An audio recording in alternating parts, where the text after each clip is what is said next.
السلام علیکم ورحمۃ اللہ وبرکاتہ۔ سورہ القلم کی آخری نشست میں آپ سب لوگوں کا استقبال ہے۔ بقیہ آیات کی تفسیر آج اللہ تعالیٰ کے فضل اور عنایت سے آپ لوگوں کے سامنے پیش کی جائے گی۔ آئیے آج کی نشست اس سورہ کی آیت نمبر 46 کے ساتھ میں ہم شروع کرتے ہیں۔ آپ اس کی تلاوت سن لیں۔ ام تسألهم اجرا فهم من مغرم مثقلون۔ اللہ تعالیٰ اس آیت میں اپنے نبی سے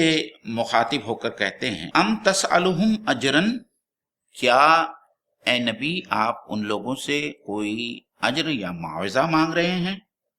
فہو من مغرم مثقلون، کہ وہ اس تاوان یا اس معاوضے کے بوجھ سے دبے جا رہے ہیں۔ جی معین بھائی، جی محترم ناظرین، السلام علیکم ورحمۃ اللہ وبرکاتہ۔ الحمدللہ ہم لوگ سورہ قلم کی اس آخری ایپیسوڈ میں شریک مطالعہ ہیں۔ معین بھائی، پچھلی 2-3 آیتیں اگر سمجھ لیجئے جی کلام کے تسلسل کو جاری رکھنے کے لیے، جی ناظرین اس بات کو اپنے ذہنوں میں تازہ کر لیں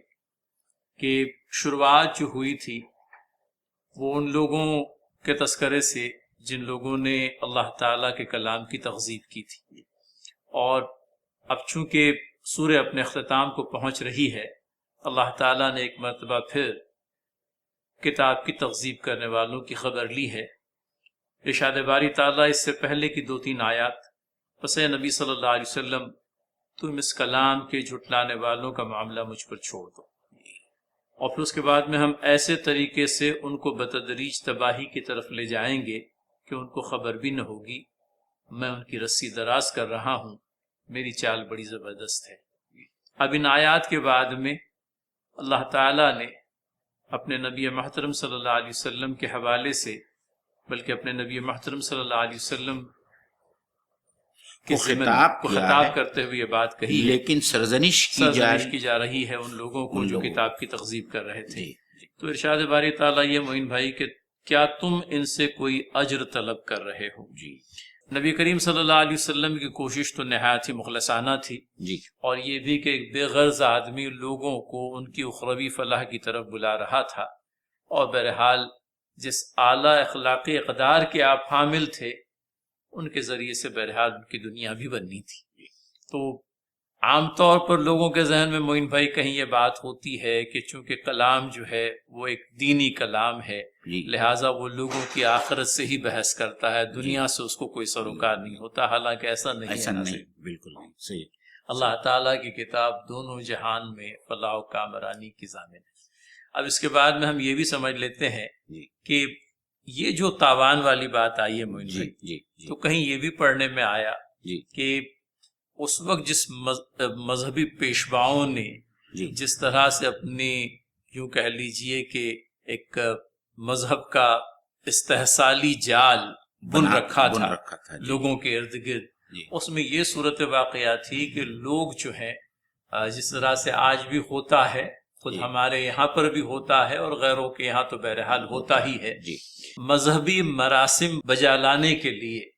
لوگ رہین منت ہوتے ہیں مذہب کے جھوٹے ٹھیکیداروں کی، اور پھر یہ جھوٹے ٹھیکیدار مذہب کی آڑ میں وہ تجارت کرتے ہیں کہ اللہ تعالیٰ کی پناہ۔ تو ہمارے نبی کا معاملہ ان سے بالکل مختلف ہے۔ تو ایک ہلکی سی تعریض ان لوگوں کی طرف بھی جو بذات خود دین کی آڑ میں دنیا داری کر رہے ہیں، اور ایک شخص جو خالصتاً دینداری کر رہا ہے، اس پر تمہارا یہ الزام کہ وہ قذاب ہے، نعوذ باللہ من ذالک، شاعر ہے، جھوٹا ہے، وغیرہ تمام۔ اور پھر اس کے بعد میں معین بھائی چونکہ اب یہ بات آ ہی گئی ہے تو کیا کیا نہیں ہو رہا ہے۔ میں پچھلے دنوں بمبئی ہائی کورٹ کے ایک فیصلے کی رودات پڑھ رہا تھا، تو پتہ چلا کہ 2 مجاوروں کے درمیان میں اس بات پر قضیہ کہ درگاہ کی چراغی کے اندر میں اس کا حصہ کتنا ہو اور اس کا حصہ کتنا ہو۔ اب یہ لوگ باری باری جو ہے چراغی لے لیتے تھے۔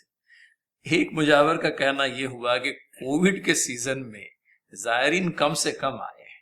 لہٰذا مجھ کو جو چراغی ملی ہے وہ کم ہے، اور کووڈ کے بعد میں جس کی باری آئی اس کو زیادہ ملی. تو کورٹ سے یہ التماس کیا گیا کہ بھئی مجھے آئندہ 1 سال کے لیے نہیں بلکہ 2 سالوں کے لیے بحیثیت مجاور چراغی وصول کرنے کا اختیار ہے. لیکن یہ بات بہت صحیح ہے وکیل صاحب جی کہ جہاں بھی شرک ہوتا ہے نا صحیح اس کے ساتھ میں کمرشل جی اور اس کے ساتھ میں فینانس جو ہے وہ جی منسلک ہو جاتا ہے. آپ دیکھیے تمام شرکی افعال کے ساتھ میں اور تمام وہ جگہ جہاں شرک ہوتا ہے وہاں کہیں نہ کہیں آپ کو کامرس نظر آئے گا, بزنس نظر آئے گا. اور یہ آپ نے ایک بہت اچھی پیاری مثال دی جس سے جو آنکھوں کو کھول دینے والی مثال. اور آپ اندازہ کریں معین بھائی اس بات کا کہ کمرشلائزیشن کا یہ جو چکر ہے یہ بڑی حد تک جو ہے مذاہب کے اندر میں بھی آ ہی گیا ہے. کتنے ہی تہوار ہیں جو منائے جاتے ہیں اور ان تہوار کی آڑ میں زبردست دھندا بیپار جو ہے کیا جاتا ہے. ہم دیکھتے ہیں ہماری آنکھوں سے آج کل ہم دیکھتے ہیں کہ کس طریقے سے اسپانسرشپ ہوتی ہے اور وہ اسپانسرشپ کے ذریعے کیسے وہاں کے جو آرگنائزر ہوتے ہیں وہ پیسے لوٹتے ہیں. بلکہ یہ باقاعدہ جو بڑے بڑے بابا جو اس وقت جیلوں کے اندر میں بند ہے ان لوگوں کے اجتماعات کے تعلق سے ہماری ایک نو مسلمہ بہن نے ہم کو یہ بتایا کہ ہدایت سے بہرہ مند ہونے سے پہلے وہ بیچاری ہدایت کی تلاش میں ان لوگوں کے میلوں ٹھیلوں میں جایا کرتی تھی اور وہاں پر ان کی تصویر لگا کر جو چیز 4 آنے اور 8 آنے کی ہوتی تھی اس کو 10 روپے میں اور 12 روپے میں بیچا جایا کرتا تھا. تو یہ بات بالکل واضح طور پر ناظرین اور ناظرات ہمارے ذہن میں رہے کہ بیلوسیت جو ہے یہ تمام تر انبیاء علیہ الصلوۃ والسلام کا ہال مارک رہی ہے اور یہ اپنے آپ میں ایک ایسی چیز ہے جو بہرحال اللہ والوں کے لیے لازم ہے. اگر اللہ والوں نے بھی دنیا والوں کی طرح سمجھ لیجئے وہ رنگ ڈھنگ اختیار کر لیے تب تو پھر دعوت جو ہے یوں کہہ لیجئے کہ قابل قبول ٹھہرے گی ہی. دیکھیے قرآن مجید میں بار بار ہر نبی کے زبان سے یہ دہرایا گیا ہے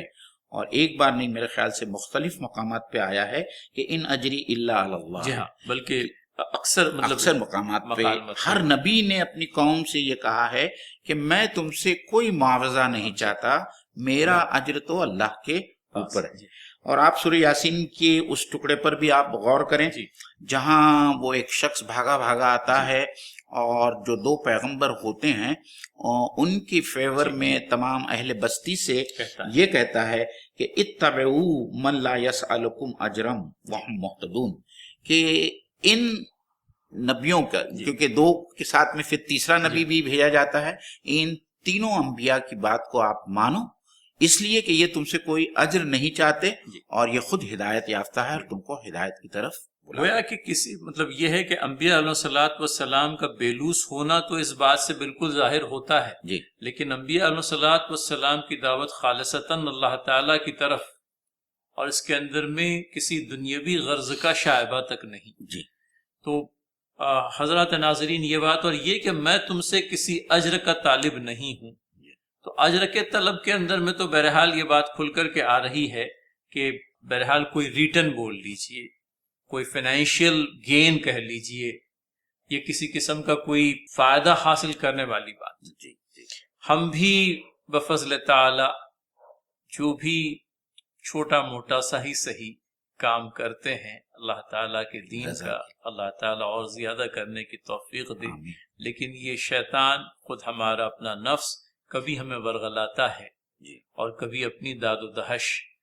یوں کہہ لیجیے کا جذبہ ہمارے دلوں میں پروان چڑھنے لگتا ہے. لہٰذا ہمیں ہوش مند رہنے کی ضرورت ہے, اللہ ہماری حفاظت فرمائے. اور ہم ان انبیاء علیہ الصلوۃ والسلام کا ورثہ ہیں جن کا طرز عمل یہ رہا کہ ہمیں آپ سے کسی اجر کی کوئی توقع نہیں, ہمارا اجر اللہ تعالیٰ کے پاس محفوظ ہے اور اللہ تعالیٰ جو دے گا وہ بندگان خدا کیا دیں گے. لہٰذا اس بات کو ہمارے ذہن میں رہے. اور معین بھائی اس کے بعد میں جو آیت آ رہی ہے ناظرین ہم لوگ پہلے تلاوت سن لیں. ام عندهم الغیب فهم یکتبون. اس آیت نمبر 47 میں اللہ تعالیٰ پھر دوبارہ اپنے نبی سے مخاطب ہو کر فرماتے ہیں ام عندهم الغیب فهم یکتبون, کہ کیا اے نبی صلی اللہ علیہ وسلم ان کے پاس میں غیب کا علم ہے جس سے یہ لوگ لکھ رہے ہیں. اور اس آیت کو فیصل بھائی سورہ نجم کی اس آیت سے زیادہ بہتر سمجھا جا سکتا ہے جس میں اللہ تعالیٰ نے فرمایا عِندَهُ علم الغیب فَهُوَ یَرَى، کیا اس کے پاس میں علم غیب ہے جس کو وہ دیکھ رہا ہے. تو اللہ تعالیٰ غالباً وہی آپ صلی اللہ علیہ وسلم سے خطاب ہے، لیکن سرزنش کی جا رہی ہے ان تمام منکرین حق کی کہ کیا ان کے پاس میں کوئی ایسا علم ہے جس سے ان کو غیب کی خبریں مل رہی ہے، یا کوئی لوح محفوظ میں جو کتاب ہے اس میں وہ اپنا نامہ اعمال یا اپنا نتیجہ یا وہاں سے اپنی بات کی کوئی سند پاتے ہیں، یا وہ یہ کہتے ہیں کہ آخرت میں بھی ان کے ساتھ میں اللہ تعالیٰ کی یہی نعمتیں ان کو رہیں گے، ان کے پاس میں اس کی کیا دلیل ہے. تو یہ اللہ تعالیٰ یہاں اس سے سوال کر رہا ہے. ناظرین ایک بات اضافی طور پر یہ بھی کہنا چاہیں گے کہ یہ جو 2 آیات ہم لوگوں نے اس وقت تلاوت کی ہیں، بلکہ تلاوت سنی ہے، آیت نمبر 46 اور 47، منوعاً یہی مضمون ہم لوگوں کو سورہ طور کی آیت نمبر 40 اور آیت نمبر 41 میں ملتا ہے. یعنی کوئی لفظی فرق بھی نہیں ہے، بلکہ جیسی کچھ یہ 2 آیات جیسی کچھ یہاں پر ہیں بالکل ہی ایسی ہی آیات ہم کو وہاں پر بھی مل جاتی ہے. لہٰذا مزید تفسیر کے طالب ناظرین ان دونوں مقامات کو بھی دیکھ لیں، سورہ طور کی آیت نمبر 40 اور 41. معین بھائی، رب تعالیٰ کے اذن و فضل سے نبی محترم صلی اللہ علیہ وسلم جس کلام کو پیش کر رہے تھے وہ کلام لوح محفوظ سے حضرت جبرائیل علیہ السلام اور جبرائیل علیہ السلام سے نبی محترم صلی اللہ علیہ وسلم، گویا یہ کہ کتاب مقدسہ جو تم کو پڑھ کر سنائی جا رہی ہے وہ اپنا ایک سورس رکھتی ہے، اور وہ سورس اپنے آپ میں اس قدر محفوظ ہے کہ اس کے اندر میں کسی خرد برد کا کوئی امکان ہی نہیں. تو یہ کہ ہمارے نبی کی دعوت جو ہے مبنی بر دلیل ہے، اور تمہارا انکار محض ہے. تم اگر اپنے انکار پر کوئی دلیل پیش کر سکتے ہو تو وہ دلیل پیش کرو، بغیر کسی علم کے اور بغیر کسی دلیل کے تمہاری تکذیب کوئی معنی نہیں رکھتی. اور میں سمجھتا ہوں معین بھائی ایک بہت ہی نپات اللہ سے جواب، اور یوں کہہ لیجئے کہ کسی بات کو رد کرنے کے لیے جو سنجیدگی اور متانت کلام میں ہونی چاہیے وہ ہم کو یہاں پر دکھائی دیتی ہے. اللہ تعالیٰ نے بہت، بہرحال رب تعالیٰ کے کلام پر ہم کیا کہیں گے، لیکن باری تعالیٰ کے کلام سے یہ بات بالکل ظاہر ہو کر کے ملتی ہے کہ کسی مدلل بات کے رد کے لیے تمہارے پاس میں بھی کوئی دلیل ہونی، تمہارے پاس بھی کوئی علم ہو. ہمارے نبی کا کردار اور اخلاق تمہاری آنکھوں کے سامنے ہے، اور جو کتاب نازل ہو رہی ہے اس کی فصاحت اور بلاغت سے تم بھی واقف ہو. اللہ کے نبی صلی اللہ علیہ وسلم کی اپنی زبان جو بہرحال فصاحت اور بلاغت کا ایک بھرپور نمونہ تھی، لیکن قرآن کی زبان کے مقابلے میں بہرحال کلام الہی اور اس کی زبان اور اس کے کنٹینٹس وہ اپنے آپ میں بالکل منفرد تھے. اور یہی بات ہو بہو اس سے پہلے کی آیت میں بھی اسی سورہ میں آئی ہے کہ ام لکم کتاب فیہ تدرسون، کہ کیا ان کے پاس میں کوئی ایسی کتاب ہے، ایسا ڈیوائن اسکرپچر ہے جس میں سے وہ پڑھ رہے ہیں اور ان سب باتوں کا انکار کر رہے ہیں کہ اس کا نتیجہ یا ان کا نتیجہ ایسا نہیں ہونے والا ہے جس نتیجے کے وہ منکر تھے کہ آخرت واقع نہیں ہونے والی اور آخرت واقع ہوگی تو بھی اللہ تعالیٰ اپنے فضل و کرم سے ہمیں ایسے ہی نوازے گا جیسا کہ اس دنیا میں اس نے نوازا ہے. ہم آگے چلیں؟ جی بالکل. آگے کی آیت کی ہم تلاوت سن لیتے ہیں. فاصبر لحكم ربك ولا تكن كصاحب الحوت إذ نادى وهو مكظوم. اس میں اللہ تعالیٰ پھر اپنے نبی سے ڈائریکٹ، اور یہاں صرف آپ صلی اللہ علیہ وسلم سے خطاب ہے. فاصبر لحکم ربک، اے نبی اپنے رب کے حکم کا انتظار کریں. ولا تکن کصاحب الحوت، اور نہ ہو جائیے مچھلی والے کی طرح یا حضرت یونس علیہ السلام کی طرح. اپنے رب کے فیصلے کا انتظار کریں، لیکن یہ انتظار جو ہے صبر کی، فصبر پہلی بات جو ہے یہ صبر کریں اور اپنے رب کے فیصلے کا انتظار کریں. موین بھائی یہ جو صبر آیا ہے یہ صبر جو ہے یہ اپنے آپ میں ایک بہت ہی پرمانی لفظ ناظرین، اور مختلف حالات کے اندر میں صبر گویا کہ مومن کا ایک ہتھیار بھی معلوم پڑتا ہے مجھے۔ وَاسْتَعِینُوا بِالصَّبْرِ وَالصَّلَاةِ، جی۔ اور یہ جو مخصوص حالات مکہ معظمہ کے تھے، وہاں پر تو بغیر صبر کے آپ ایک دن بھی نہیں گزار سکتے تھے۔ میرے خیال سے صبر کی جو رسمی معنی جو لی گئی ہے وہ بہت ہی غلط معنی ہے، کہ رونے دھونے سے پرہیز کرنا یا شکوہ شکایت نہیں کرنا، یہ اس کا ایک ایلیمنٹ ہو سکتا ہے، ایک پہلو ہو سکتا ہے، لیکن قرآن مجید میں جس صبر کی تلقین کی گئی ہے اس سے مراد استقامت ہے، ثابت قدمی ہے۔ اور جو ثابت قدمی آج ہم کو اہل غزہ کی طرف سے نظر آ رہی ہے کہ جیسے حالات اتنے شدید ہے اور اتنے مصائب ہے، اس کے باوجود وہ اللہ کے راستے میں وہ ڈٹے ہوئے ہیں اور باطل سے ٹکر لے رہے ہیں، اسی کا نام ثابت قدمی ہے۔ اور حضرت یونس علیہ السلام کی مثال یہاں خاص دی گئی ہے ناظرین کرام، جیسا کہ ہم سب لوگ جانتے ہیں کہ حضرت یونس علیہ السلام جس کو یہاں بہت پیار بھرے لہجے میں اللہ نے صاحب الحوت کہا، مچھلی والا کہا ہے، اور مفسرین نے لکھا ہے کہ یہ اللہ تعالیٰ کا پیار بھرا انداز ہے حضرت یونس علیہ السلام کو یاد کرنے اور آپ صلی اللہ علیہ وسلم کی یاد دہانی کے لیے، کہ حالات اس وقت بھی مکہ میں بہت خراب ہو گئے تھے جیسے حضرت یونس علیہ السلام کے زمانے میں ہوئے تھے، اور یہ ہوا کہ دعوت دیتے دیتے حضرت یونس علیہ السلام کا صبر کا دامن چھلک پڑا، اور آپ نے اپنی قوم کو بد دعا دی یا عذاب کی دھمکی دی کہ 3 دن کے اندر اللہ تعالیٰ کا عذاب آئے گا، اور اللہ کی اجازت کے بغیر آپ نے اپنا مقام دعوت چھوڑ دیا۔ پھر اس کے بعد میں کیا ہوا وہ ہم تمام ہی لوگ جانتے ہیں کہ انہوں نے وہاں سے سفر شروع کیا اور جہاز میں سے پھر ان کو نکلنا پڑا، پھر مچھلی نے ان کو نگل لیا، اور پھر اس کے بعد میں جو یہ آیت کا چھوٹا سا ٹکڑا ہے، اذ نادا وہو مکظوم، اور جب انہوں نے پکارا جب کہ وہ بہت ہی گمبھیر حالت میں تھے یا جب وہ بہت ہی غم سے بھرے ہوئے تھے۔ وہ قزیم جو ہے حضرت یوسف علیہ السلام کے غم میں حضرت یعقوب کی جو آنکھیں ہو گئی تھی، اس کے بارے میں بھی یہی لفظ قرآن مجید میں استعمال ہوا ہے۔ تو جب حضرت یونس علیہ السلام کو مچھلی کے پیٹ میں یہ احساس ہوا ہے کہ ان سے لغزش ہو گئی ہے، تو انہوں نے اپنے رب کو وہاں سے پکارا جب وہ بہت ہی حالت غم میں تھے۔ بھائی یہاں پر صاحب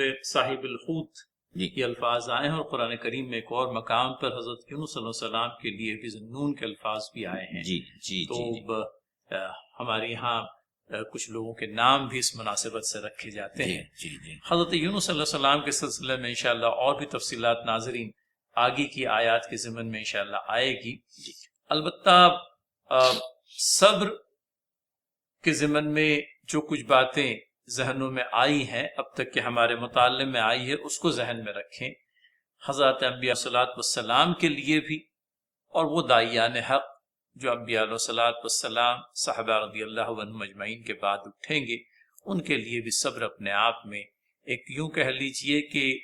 راہ حق میں ٹکے رہنے کے لیے سب سے زیادہ کارآمد اگر کوئی شے ہے تو وہ صبر ہے، لازم ہے۔ دعوت اور صبر لازم اور ملزوم ہے۔ وَتَوَاصَوْا بِالْحَقِّ وَتَوَاصَوْا بِالصَّبْرِ، کہ اگر آپ حق کی تعلیم دیں گے، دعوت دیں گے، تو لازماً تم کو صبر کرنا پڑے گا یا تم کو ثابت قدم رہنا ہوگا۔ ایک بات اور ناظرین کے سامنے لانا چاہوں گا، یہاں جو نادا کا جو لفظ آیا ہے، مطلب دعا کے لیے جو پکارنے کا لفظ آیا ہے کہ انہوں نے اپنے رب کو پکارا، تو یہ وہ آیت کریمہ ہے جو سورہ انبیاء کے اندر جس کا ذکر آتا ہے، اور میرے خیال سے ہر خاص اور عام مسلمان کو نظر آتا معلوم ہے اس کے بارے میں۔ اور بعض اوقات ہم سنتے بھی ہیں کہ لوگ آیت کریمہ کا ختم رکھتے ہیں، اب ہم اس کے اوپر بحث نہیں کرنا چاہتے، لیکن وہ آیت کریمہ سب کو یاد ہے کہ لا الہ الا انت سبحانک انی کنت من الظالمین، کہ اے اللہ تعالیٰ تو تمام عیوب سے پاک و صاف ہے اور میں نے ہی اپنی ذات پر ظلم کیا ہے۔ تو یہ وہ الفاظ ہیں جن کے ذریعے سے حضرت یونس علیہ السلام نے اللہ تعالیٰ کو مچھلی کے پیٹ سے پکارا تھا، اور اللہ تعالیٰ نے اپنے اس برگزیدہ نبی کی استغفار کے ان کلمات کے نتیجے میں آپ کو ایک مرتبہ پھر برگزیدہ کیا جی اور اس بستی کی طرف دوبارہ بھیجا، اور اس بستی میں جا کر کے آپ علیہ السلام نے دعوتی خدمات انجام دی، اور آپ کے توسط سے قرآن کریم میں یہ آتا ہے بستی کی تعداد کے تعلق سے معین بھائی کہ 1,00,000 سے زائد افراد پر مشتمل ایک بستی کی طرف ہم نے آپ کو بھیجا، اور آپ کی اس دوسری کوشش کے نتیجے میں وہ بستی والے ایمان لے آئے اور اللہ تعالیٰ نے ایک مدت تک انہیں زندہ رکھا۔ تو یہ اس دعا کی خیر و برکت دیکھیے۔ جی فیصل بھائی، جی اس میں ایک اور نقطہ جو پوشیدہ ہے وہ یہ ہے کہ توبہ کی جو تاکید یہاں ہے جی اس کو ہم ایک اور آیت کے ضمن میں ہم سمجھ سکتے ہیں، جس میں اللہ تعالیٰ نے حضرت یونس علیہ السلام کی توبہ سے متعلق یہ بات کہی ہے کہ للبث فی بطنہ الی یوم یبعثون، کہ اگر حضرت یونس مچھلی کے پیٹ میں دعا نہیں کرتے، استغفار نہیں کرتے، تو میں قیامت تک ان کو مچھلی کے پیٹ میں رکھتا۔ اللہ اکبر۔ یعنی ایک نبی کے بارے میں اللہ تعالیٰ یہ فرما رہے ہیں کہ اگر وہ توبہ نہیں کرتے، استغفار نہیں کرتے، اللہ تعالیٰ سے رجوع نہیں کرتے، تو اللہ تعالیٰ فرماتے ہیں کہ میں انہیں مچھلی کے پیٹ میں یوم قیامت تک رکھتا۔ تو ہم لوگوں کا کیا ذکر ہے، ہم لوگوں کی کیا حیثیت ہے؟ تو ہم کو یہ سمجھنا چاہیے کہ توبہ اور رجوع الی اللہ کی کیا اہمیت ہے، اور ہم تو اس کے بہت ہی محتاج ہیں۔ ہم تو بہت، جب ایک نبی محتاج ہے تو ہماری احتیاج کا کیا ٹھکانہ۔ اور یہ بات ناظرین، رات کے کسی وقفے میں جب اللہ تعالیٰ کو یاد کریں، ایک تو کرم رب تعالیٰ کا یہ بھی کہ کہیں ایک گناہ ایسے بھی جو اس کی رحمت کے پردے کے نتیجے میں لوگوں کی آنکھوں سے اچھل رہے جی، لیکن وہ بذات خود تو جانتا ہی ہے، لہٰذا وہ گناہ جو دانستہ ہوئے نادانستہ ہوئے اللہ تعالیٰ سے مستقل رجوع رہیں، اور اللہ تعالیٰ سے توبہ و استغفار کے یہ جو انبیائی کلمات ہیں ان کو یاد کر کے رب تعالیٰ کی جناب میں اپنی بخشش اور مغفرت کی طلب کرتے رہیں۔ معین بھائی، یہ ایک دعا جو ہمیں حضرت یونس علیہ السلام کے حوالے سے ملتی ہے، اور ایک وہ دعا جو حضرت آدم علیہ السلام کے حوالے سے ہم کو ملتی ہے، ربنا ظلمنا انفسنا وَإِن لَمْ تَغْفِرْ لَنَا وَتَرْحَمْنَا لَنَكُونَنَّ مِنَ الْخَاسِرِينَ۔ تو یہ اور اس طرح کے دعائیہ اور استغفار کے کلمات ہمیں احادیث صحیحہ کے اندر میں بھی ملتے ہیں۔ تو اللہ تعالیٰ کو جب ہم ان انبیائی دعاؤں سے یاد کریں گے، حضرت محمد مصطفیٰ صلی اللہ علیہ وسلم کے سکھلائے ہوئے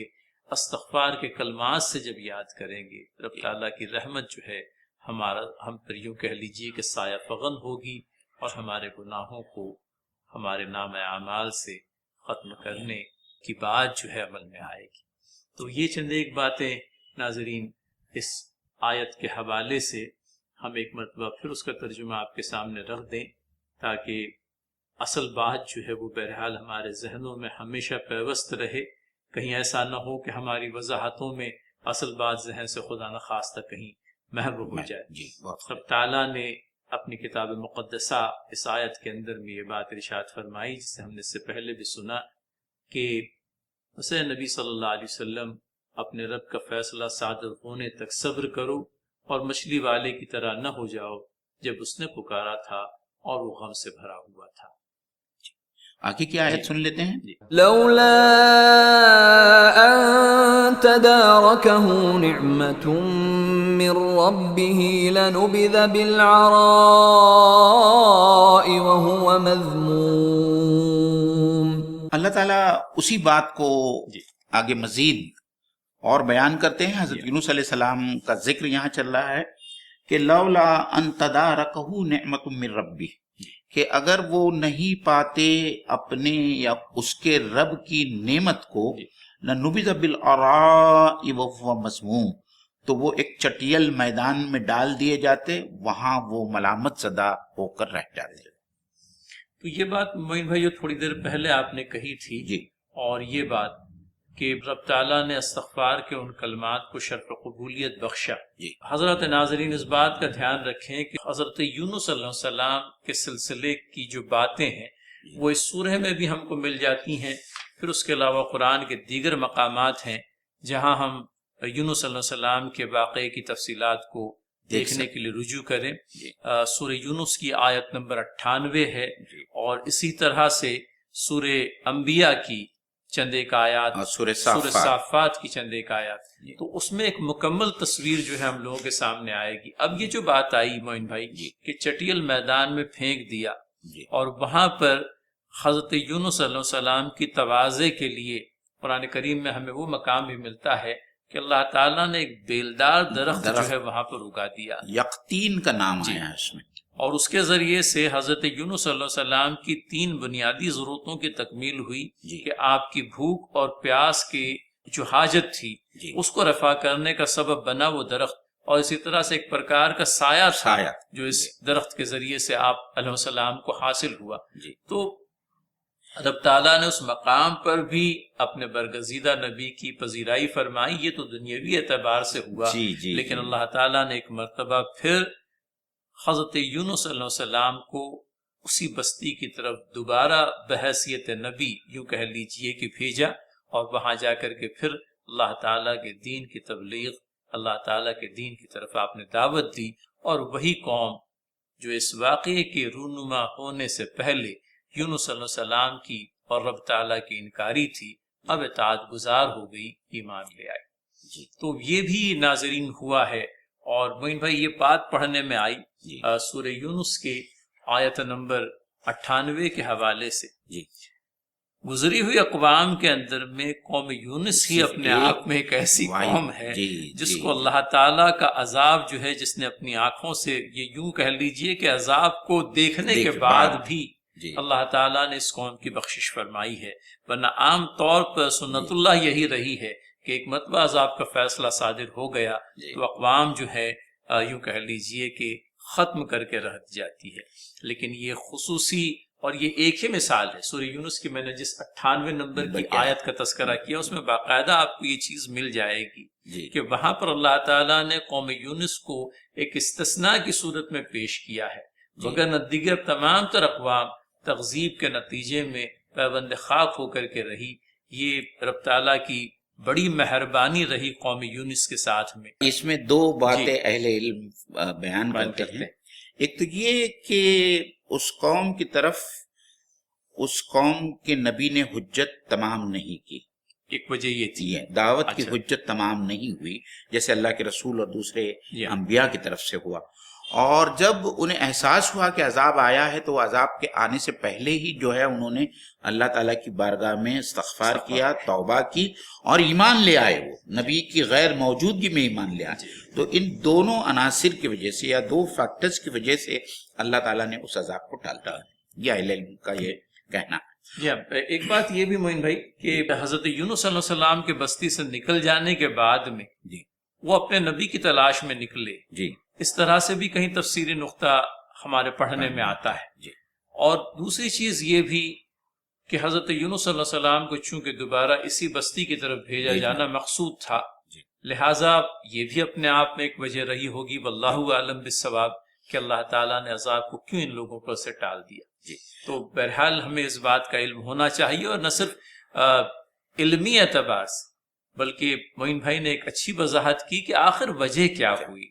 اللہ تعالیٰ جب تک کہ اتمام حجت نہیں فرما دیتے اپنے عذاب کا فیصلہ صادر نہیں کرتے. اور یہی وجہ معلوم ہوتی ہے کہ چونکہ یونس صلی اللہ علیہ وسلم کی طرف سے جو نبوی خدمت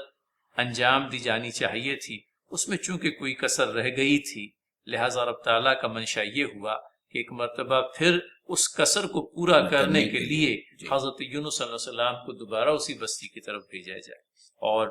اللہ تعالیٰ کے فضل و کرم سے 1 لاکھ سے زیادہ افراد پر مشتمل وہ بستی ایمان لے آتی ہے، اور اللہ تعالیٰ ایک مدت تک اسے زندہ رکھتے ہیں. تو یہ وہ معین بھائی. اور فیض بھائی دیکھیے اس کو آپ کوریلیٹ کریں اللہ کے رسول صلی اللہ علیہ وسلم کی زندگی اور آپ کے جو دعوتی مشن رہا ہے کہ آپ صلی اللہ علیہ وسلم نے حالانکہ اپنے صحابہ کو اپنے سے پہلے مدینہ جانے کی اجازت دی، لیکن آپ اس وقت تک مکہ نہیں چھوڑا آپ نے جب تک کہ آپ کو اجازت نہیں ملی. جو دعا آپ کو سکھائی گئی رب ادخلنی مدخل صدق و اخرجا مخرج صدق، یہ دراصل میں دعا بھی تھی، اور ساتھ میں ان بٹوین دا لائنز یہ آپ صلی اللہ علیہ وسلم کو اس بات کی اجازت تھی کہ ابھی آپ مکے سے مدینہ ہجرت کر سکتے ہیں. تو اللہ کے رسول نے تو مکے والوں کے اوپر اپنی حجت تمام کر دی، اور اسی حجت تمام کرنے کے بعد میں بدر کے میدان میں قریش مکہ اور کفار مکہ کے جتنے بڑے بڑے لیڈر اور سردار تھے وہ سب قتل کر دیے. تو یہ جو ہے بدر کا معرکہ ہے وہ اللہ تعالیٰ کا عذاب تھا جو اہل قریش پر نازل. اور پھر جب آپ مدینہ گئے تو مدینہ میں جس انداز میں آپ صلی اللہ علیہ وسلم کی پذیرائی کی گئی اور جس طریقے سے وہاں لوگ مسلمان ہوئے، اور یہاں تک کہ جوخ سورہ نصر کے اندر جیسا آیا ہے، تو یہ چیزیں جو ہے آپ دیکھیے یہ دونوں پیغمبروں کی زندگی میں جو یکسانیت ہے اور جو چیزیں نظر آتی ہے اس سے کوریلیٹ کرنے کی ضرورت ہے، اور ہم کو بھی سیکھنے کی ضرورت ہے. تو ناظرین، یہ کچھ چند باتیں اس آیت مبارکہ کے ضمن میں، اگر اس کے رب کی مہربانی اس کے شامل حال نہ ہو جاتی تو وہ مضموم ہو کر چٹیل میدان میں پھینک دیا جاتا. یہ آیت نمبر 49 تھی، اور اب اس کے بعد میں ایک چھوٹی سی آیت ہے، ہم آیت کی تلاوت سن لیتے ہیں پہلے. فاجتباه ربه فجعله من الصالحين. ارشاد باری تعالیٰ ہے فاجتباہ ربہ فجعلہ من الصالحین، آخر کار اس کے رب نے اسے برگزیدہ فرما لیا اور اسے صالح بندوں میں شامل کر دیا. تو یہ تفصیلات ہم لوگوں کو سورہ یونس میں، سورہ انبیاء میں، سورہ صافات میں ملتی ہے کہ اللہ تعالیٰ نے ایک مرتبہ پھر اپنے بندے کو برگزیدہ فرمایا، منتخب کیا، اور یہ ہے کہ صالح بندوں میں شامل فرما دیا کہ اللہ کہ اس نبی نے صلی اللہ علیہ وسلم دوبارہ اس بستی کا رخ کیا، کار نبوت اثر نو انجام دیا، لوگوں نے دعوت کو قبول کیا، ہلکا بگوش ایمان ہوئے، اور یہ کہ اللہ تعالیٰ نے حضرت یونس علیہ السلام کو ان کی کوششوں کے چلتے صالح بندوں میں شامل فرمایا. تو یہاں صالحین سے فیصل بھائی صرف صالحین سے صالحین بندے ہی مراد نہیں ہیں، قرآن مجید میں جا بجا انبیاء حضرات کے لیے بھی یہ لفظ صالحین استعمال کیا گیا ہے، اور اس سے اس بات کا بھی بہت واضح طور پر اللہ تعالیٰ کی طرف سے یہ بات ہم کو سمجھ میں آتی ہے کہ اللہ تعالیٰ نے ان کی توبہ کو نہ صرف قبول کیا بلکہ اس کو دوبارہ ان کو اپنا جو فریضہ منصبی جو ادھورا رہ گیا تھا اس کے لیے قبول فرما کر ان کو واپس اس پستی میں واپس بھیجا، اور جہاں انہیں کامیابی نصیب ہوئی. جی، تو بعض اوقات ناظرین اکرام ہم کو اس بات کا بھی خیال رکھنا چاہیے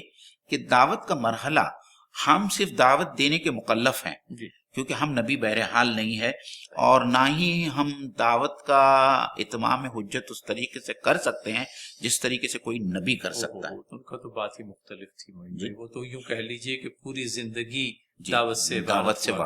جی. تو اکثر لوگ، میں یہ بات اس لیے کہہ رہا ہوں کہ جو لوگ دعوت کے فیلڈ میں کام کرتے ہیں کبھی کبھی وہ بڑے مایوس ہو جاتے ہیں کہ کچھ لوگوں پر کام کرنے کے بعد میں یا بہت وقت کام کرنے کے بعد میں انہیں احساس ہوتا ہے کہ پھر بھی لوگ ہلکا بگوش اسلام نہیں ہو رہے ہیں یا ان کی دعوت پر کام نہیں دھر رہے ہیں. تو ہمارے اہل علم حضرات یہی کہتے ہیں کہ جہاں تک مسلمانوں کا تعلق ہے وہ داعی ہیں، اور داعی کا صرف اتنا ہی کام ہے، وہ اتنا ہی وہ مکلف ہے اس بات کی کہ وہ دعوت کا کام کرتے رہے، علی الرغم اس بات کے کہ سامنے والا یا داعی مدعو جو ہے اس کی دعوت کو قبول کرتے ہیں یا نہیں قبول کرتے ہیں. بہرحال اسے دل برداشت ہونے کی ضرورت بھی نہیں ہے. دعوت تو اپنے آپ میں بہرحال ایک ایسا کام ہے جو ہمارے سروائیول کا سبب بنے گی ناظرین، اور آج اس ضمن میں ہمارا ذہن ہی نہیں جاتا ہے. علی میاں ندوی رحمت اللہ علیہ، اللہ غریق رحمت کرے، بہت واضح انداز میں یہ بات کہی تھی کہ اس امت کی بقا ہی دعوت سے جڑی ہوئی ہے. امت اگر سمجھ لیجیے اس کام کو کرتی رہے گی، اللہ تعالیٰ اس دنیا کے اندر میں بھی سرفراز کرے گا اور آخرت کی کامیابی بھی نصیب ہوگی. تو بہرحال اس کے شکلیں مختلف ہو سکتی ہے، لیکن یہ وہ بنیادی کرنے کا کام ہے جس کو بڑی حد تک امت نے فراموش کر رکھا ہے، اور میں سمجھتا ہوں کہ ایک مرتبہ پھر صاحب فیصلہ لوگوں کو، صاحب الامر لوگوں کو بیٹھ کر کے اس ملک کے اندر میں مسلمانوں کی دعوتی کوششیں کیا کچھ ہوں، اس پر غور کرنے کی ضرورت ہے۔ اور ایک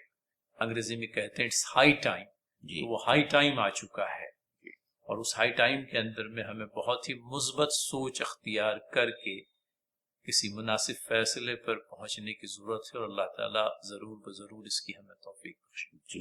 فیصل بھائی، آپ نے بہت پیاری بات کہی مولانا علی میاں ندوی رحمۃ اللہ علیہ کی۔ میرے خیال سے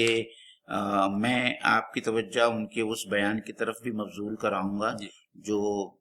50 کی دہائی میں انہوں نے برما میں جو بیان دیا تھا، اور وہاں کے مقامی باشندوں کو یہ کہا تھا کہ اگر تم چاہتے ہو کہ برما میں تم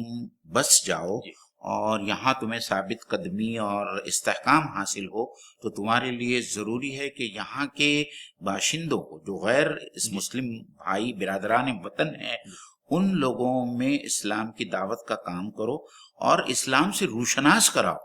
نہیں تو ایک وقت آئے گا کہ تم کھدیڑ کر وہاں سے بھگا دیے جاؤ گے۔ اور آج ہم ان کی حالت جو دیکھتے ہیں وہ حالت وہی ہوئی ہے جس کی پیشن گوئی علی میاں ندوی نے کی تھی۔ تو آج بھی ہمارے وطن میں بھی اس بات کی اشد ضرورت ہے کہ ہم ہمارے برادران وطن کو اسلام کی تعلیمات سے روشناس کرائیں اور دعوت کا کام کریں، اور ہم اپنے حسن اخلاق سے ان کے دل جیتیں، اور ہم بتائیں کہ اسلام کے صحیح ریپرزنٹیٹیو کون ہوتے ہیں، اور ان کا کیریکٹر، ان کا سیرت، ان کا اخلاق اور ان کا کردار کیا ہوتا ہے۔ اور یہ کسی ایک جماعت یا کسی ایک انسان کا کام نہیں ہے، یہ تو ساری امت کا کام ہے کہ آج ہمارے اس ملک میں جو منافرت کی فضا پھیلائی جا رہی ہے، اس کا ایک ہی علاج ہے کہ ہم ان کو اسلام سے روشناس کرائیں کہ اسلام کیا ہے، اور ایک مسلمان، ایک صحیح مسلمان کی اس کا سیرت، اس کا کردار، اس کا اخلاق کیا ہوتا ہے۔ بہت صحیح۔ تو ناظرین، ان خواہشات اور توقعات کے ساتھ میں ہم لوگ آگے بڑھتے ہیں، اور آخر کی جو 2 آیات ہیں ان کی طرف چلتے ہیں۔ آیت نمبر 51 کی ہم لوگ تلاوت سن لیتے ہیں۔ وَإِن يَكَادُ الَّذِينَ كَفَرُوا لَيُزْلِقُونَكَ بِأَبْصَارِهِمْ لَمَّا سَمِعُوا الذِّكْرَ وَيَقُولُونَ إِنَّهُ لَمَجْنُونٌ۔ وَإِن يَكَادُ الَّذِينَ كَفَرُوا، قریب تھا کہ یہ لوگ جنہوں نے کفر کیا یا انکار کیا، لَيُزْلِقُونَكَ بِأَبْصَارِهِمْ، یہ اپنی آنکھوں سے تمہیں پھسلا دیتے، لما سمعوا الذکر، جب انہوں نے قرآن مجید کو سنا، وَيَقُولُونَ إِنَّهُ لَمَجْنُونَ، اور انہوں نے کہا کہ بے شک یہ شخص دیوانہ ہے۔ جی، جب یہ لوگ کلام نصیحت کو سنتے ہیں تو تمہیں ایسی نظروں سے دیکھتے ہیں کہ گویا تمہارے قدم اکھاڑ دیں گے۔ یہ جو لفظ آیا ہے ناظرین، اس کے سلسلے میں ایک سے زائد ترجمے ہم لوگوں کو ملتے ہیں۔ کہیں پھسلانا بھی آیا ہے، کہیں پھسلانے کی بھی بات آئی ہے۔ جی، تو یہ معین بھائی اس کی تھوڑی وضاحت کر دیں آپ، میں سمجھتا ہوں مناسب رہے گا۔ کیا ایگزیکٹلی یعنی زلقہ کی معنی ہوتی ہے ایسی زمین جو چکنی ہو اور جس کے اوپر سے قدم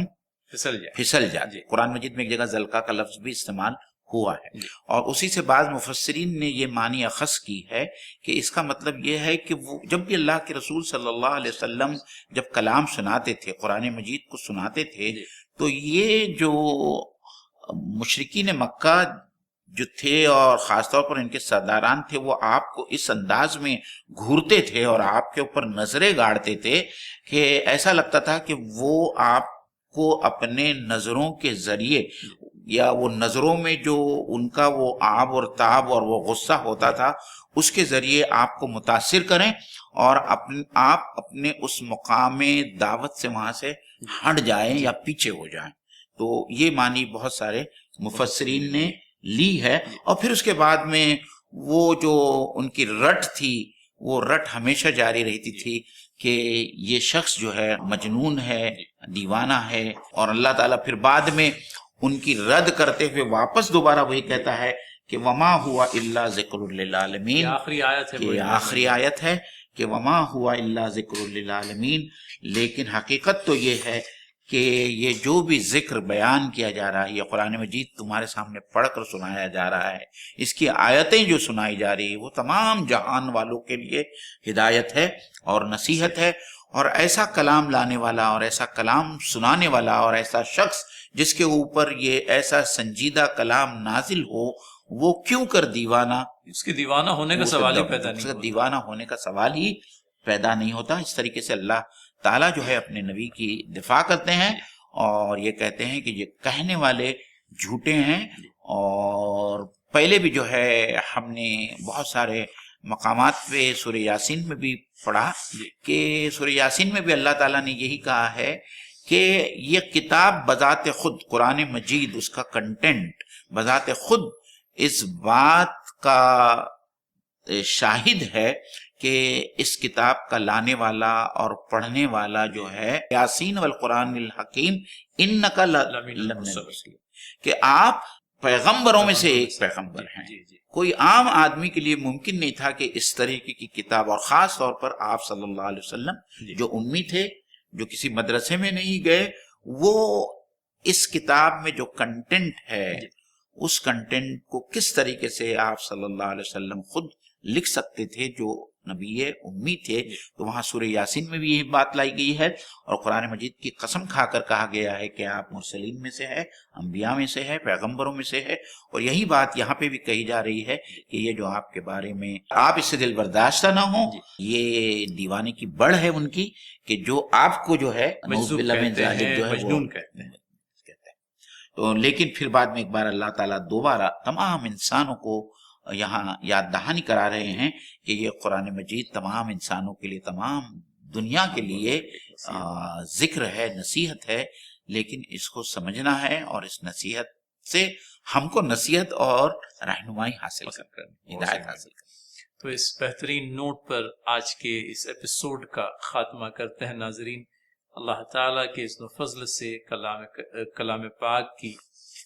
سورہ نمبر 68 سورہ القلم وہ اپنی تکمیل کو پہنچتی ہے. ہم جس قدر علمی وسعت اللہ تعالیٰ نے عنایت کی، اس کے ذریعے سے کتاب کی اس سورہ کا یوں کہہ لیجئے کہ احاطہ کرنے کی کوشش کر پائے ہیں. کتاب اللہ اپنے آپ میں ایک یوں کہہ لیجئے کہ بحر بے کرا،